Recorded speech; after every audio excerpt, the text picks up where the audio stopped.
In this fourth and final installment of Write in Real Time, I'm going to write a jazz tune. Now, if you are new to this series, this is the fourth episode.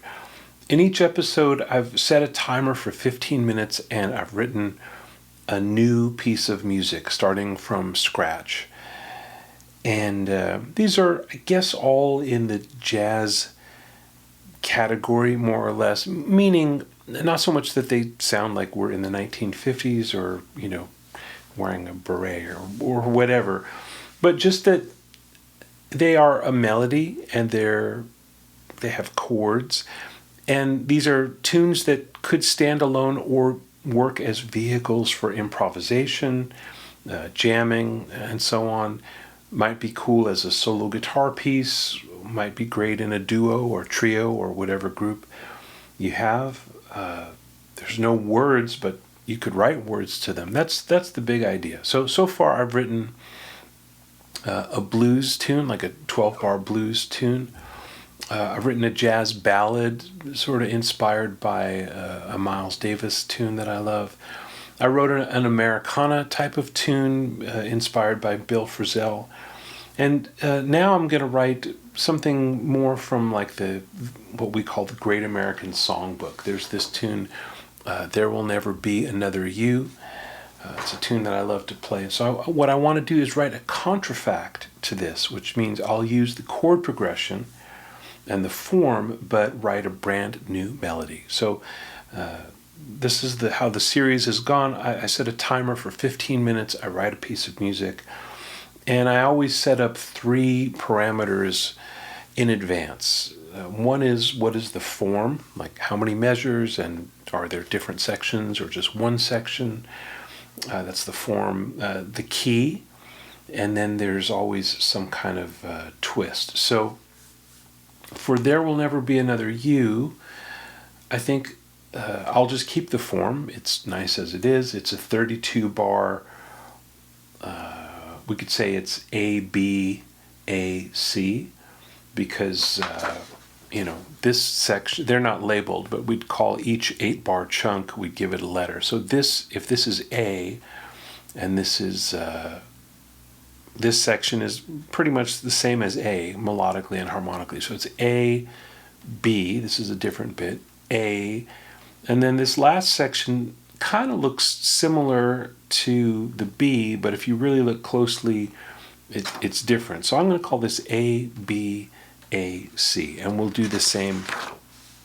I'll do the same with the tune that I write, and I want to give it a couple of twists.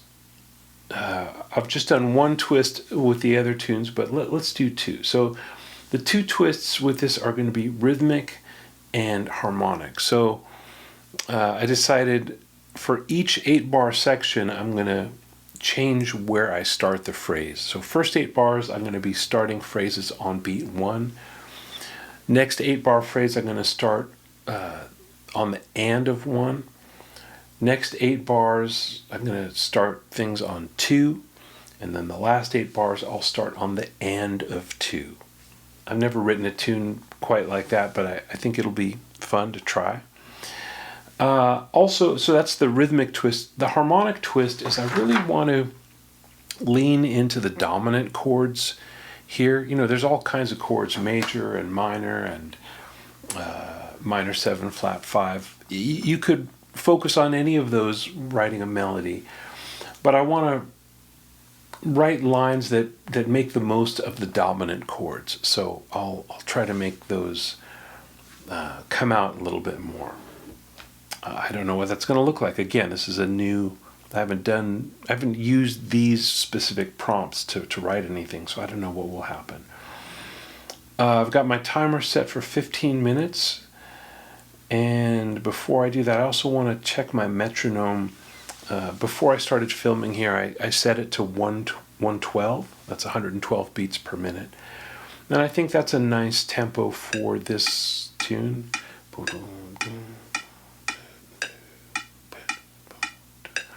Could be faster than that, but let's start there. So I'm going to write at 112-ish, and I'm going to start my timer starting now. Okay. I'm now composing. So let's see, starting on 1. So the chords for the first 2 measures is just 2 bars of E flat, and then D minor 7 flat 5 G7. And remember, I said I really want to do cool stuff on the dominant chord, so I'm going to think about that G7.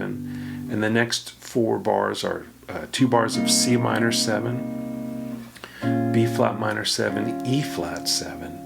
So I'm going to try to make the most of that E flat 7. So first 8 bars, and I won't do this with the metronome on because I think that will be taxing for you to hear it, but it's, that kind of tempo, something like that. All right, so, and starting on beat 1, so 1, 2, 3, 4. That's fine. And it kind of is a paraphrase of the way that this song opens anyway, because it's in E flat, but it starts on C. And here comes an airplane, but I don't care. The timer is ticking. I'm gonna just go ahead. So do da da da da, and I'm writing this on a piece of music paper. And now I want a 2-bar phrase that, even though the chords in the chart that I have say D minor 7, flat 5, G7, I'm just going to think G7. I'm going to start on beat 1. See?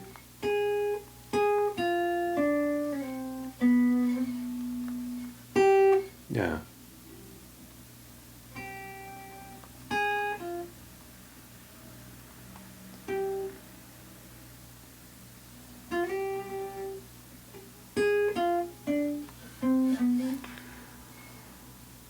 Boom, boom, boom, boom, boom, boom, boom, boom, boom.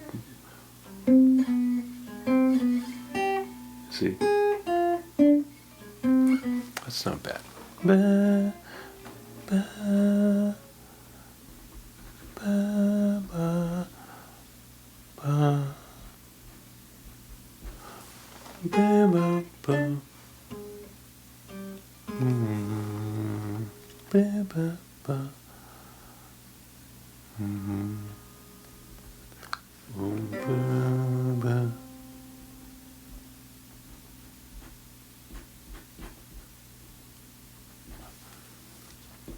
So, do da da da da,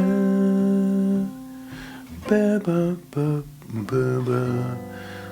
And as I look at this now, I guess that's as closely related to D minor 7 flat 5 as it is to G7 flat 9, which is what I was thinking about.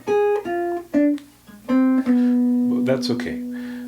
Still works. And now the next thing is 2 bars of C minor 7, and again I want to be starting on the downbeat. So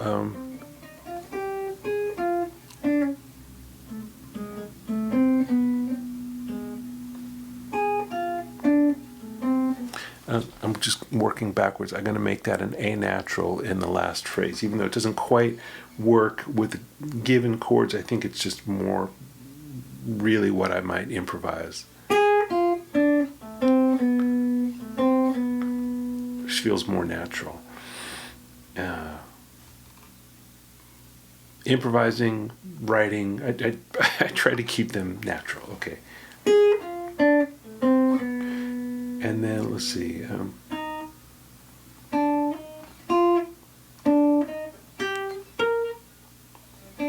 See.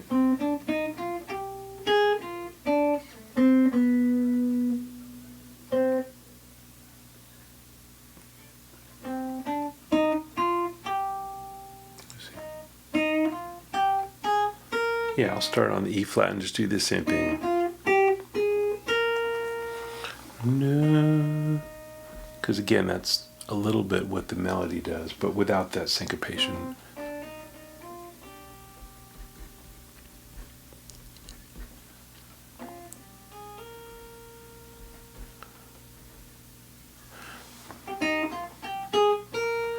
And now I've got a 2-bar phrase that I just want to focus on the E flat 7.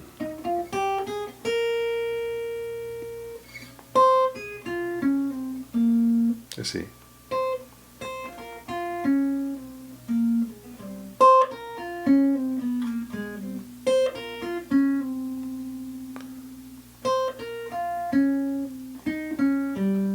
That's pretty good. So I'm just thinking about this E flat 13.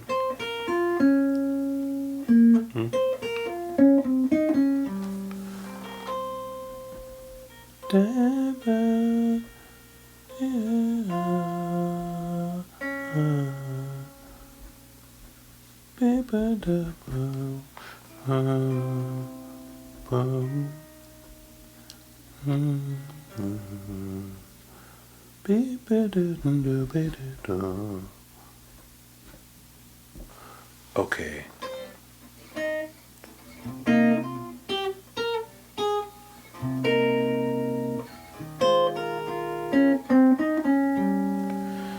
Gonna check how I'm doing on time.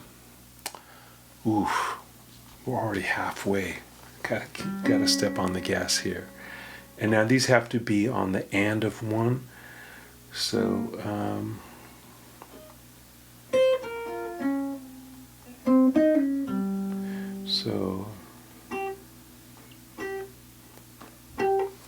let's see.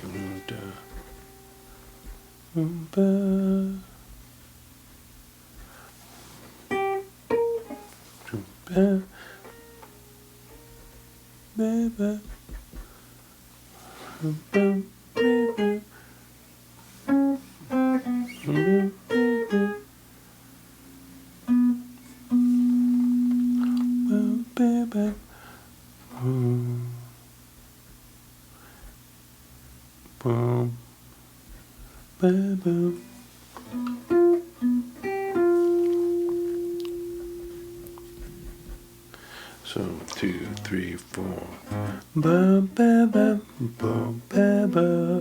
That one is not on the and of one, but I'm thinking each 2-bar thing. This is, and then there we go.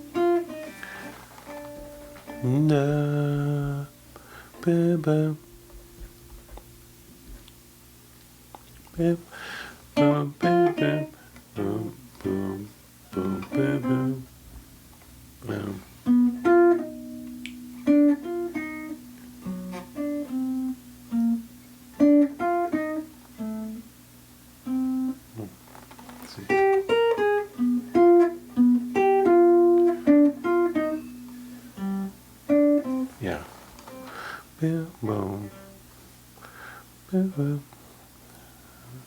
So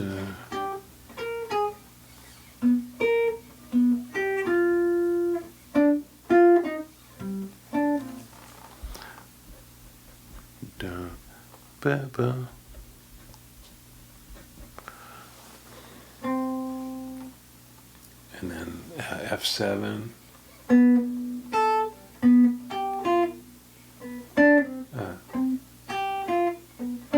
Yeah. I'm working fast here just for time, but I'm basically just trying to follow this theme.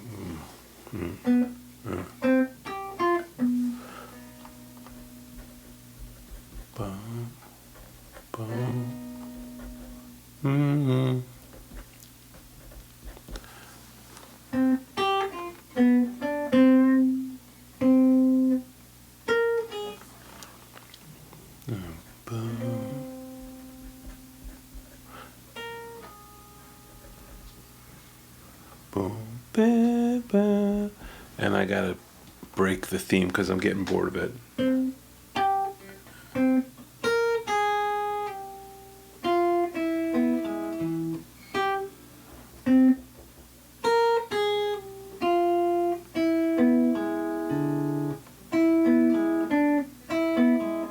That's pretty good. To go. This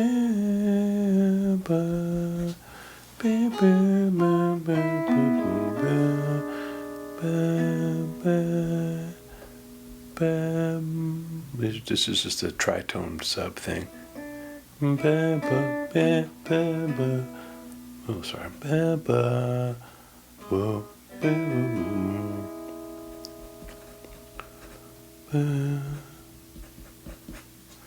And then I'm going to repeat the phrase from the top, but displace it. Oh, wow.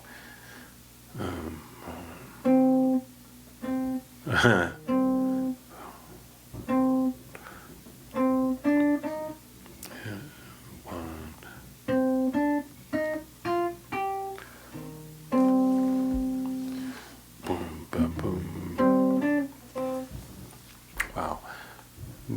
Boom, boom, boom.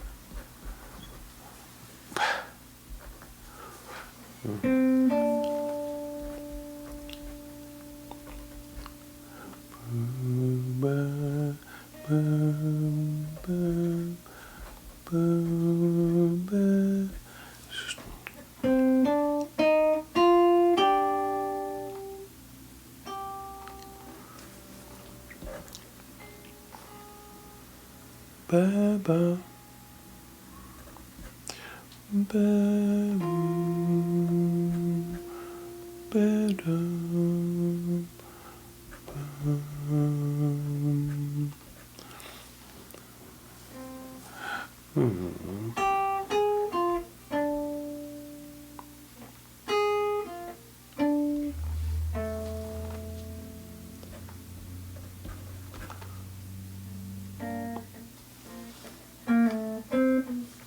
Wow. You'll see why I'm excited when I get this all together. Do, do,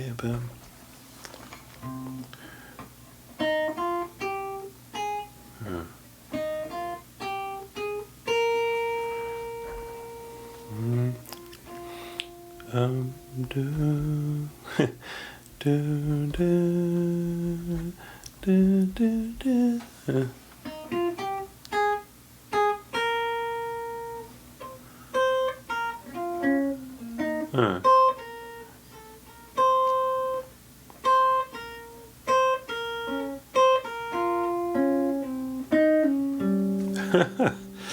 Oh boy.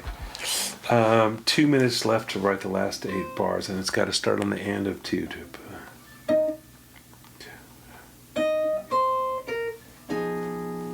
So I'll just paraphrase. I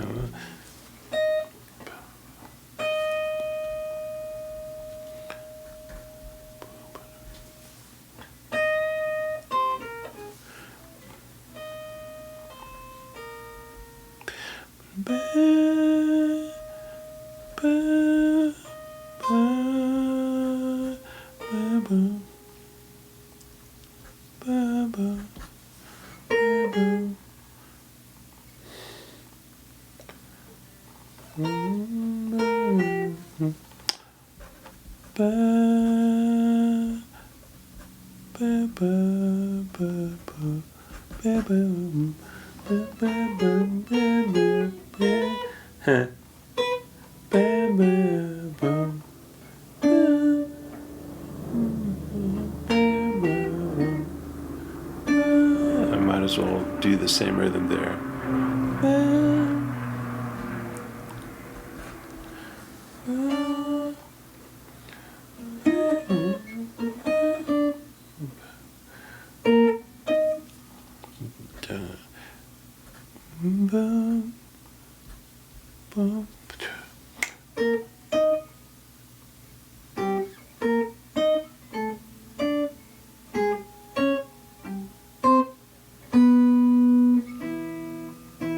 That's pretty good.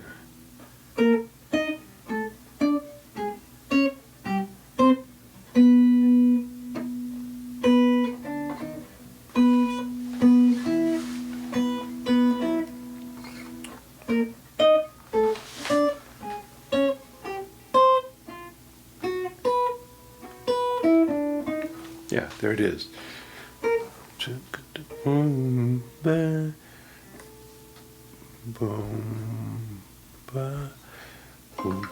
Yeah. I'll stop the camera and finish writing this out. I'll make a neat chart of it, and I think I did it. We'll see.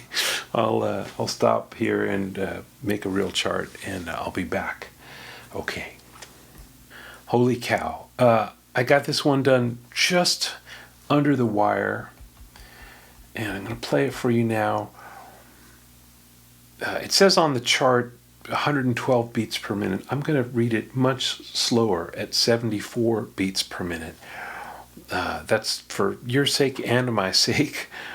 And if that's still too much for you to be reading it at that tempo, try just playing the chords so you can hear how the melody and the chords all work together, or at least I hope that they do. If you're watching this on YouTube, you won't have a chart, but you can get the chart by joining me on Patreon. See the link below. Here we go. 1, 2, 3, 4.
Yeah.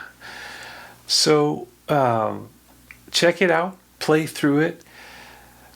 Notice the things I was going for, where the first 8 bars starts on 1, second 8 bars, everything starts on the and of 1, third 8 bars, that's letter C, I should say, everything starts on 2, and letter D, things are mostly starting on the and of 2, except the last 4 bars is just a way to wrap it up. I just was having fun at that point with all of the offbeats. That's starting at measure 29. Get it up to 112 beats per minute. Go faster if you want to. And again, as with all of the episodes in this series, my goal is not to get you to play music that I'm writing, but to get you to play music that you are writing, and to show you that I wrote all of this music in an hour, 4 tunes, 15 minutes each.